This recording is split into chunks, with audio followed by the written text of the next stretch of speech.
Hi, it's Joe from Zoe's Real Thoughts, and today I'm going to be reviewing Neil Jordan's new film, Byzantium. Neil Jordan, who has directed films like The Crying Game, Breakfast on Pluto, and most notably, Interview with the Vampire, is back with yet again another vampire film called Byzantium, which is a very sultry gothic tale of a mother and daughter played by Gemma Arterton and Saoirse Ronan respectively, who are vampires and who are on the run and take refuge in a run-down coastal resort. The beginning of the film is incredibly interesting as we are introduced to these two females on the run. Gemma Arterton plays Clara, the mother of Saoirse Ronan's character Eleanor, and so they are running away from their past, and it is very clear, but it isn't stated what they're running from till the very end of the film, which is their main problem. In the middle, it kind of dilly-dallies, and I feel like they just stall and just lose the momentum in the story so much. It really made me start daydreaming because I just didn't care for it in the middle. But they incorporate the use of flashbacks to tell their story in depth, but I feel like with flashbacks there's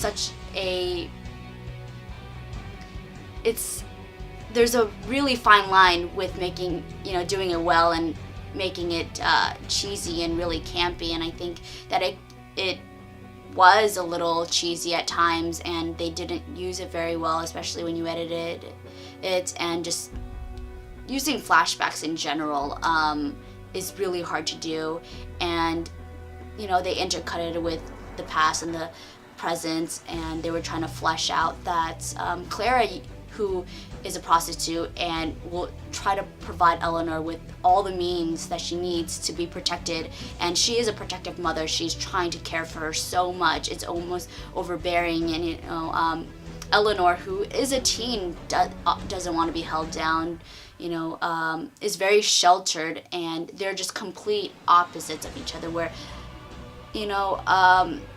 Clara will do anything for her daughter in order to protect her, regardless of what the situation is, and go as far as killing somebody, whereas Eleanor, who grew up in a very sheltered home, thinks, she's very innocent and doesn't think killing somebody will resolve anything, and so she's kind of in her own world, writing and just kind of doing her own thing, and so the story is very interesting, but the way it is executed and the way it's trying to flesh out its story it doesn't fully connect. It's just beautifully shot. That's what I love about the film, and there is an end scene that is just epic. Like, oh my god, that's just insane. It's almost like out of a Lars von Trier film, and I really enjoyed that part. But altogether out of the story, it's really forgettable. I honestly, after I watched it 30 minutes later, I was just like, whoa, I don't care about it. But it was acted well. Gemma Arterton, wow, you are incredibly hot.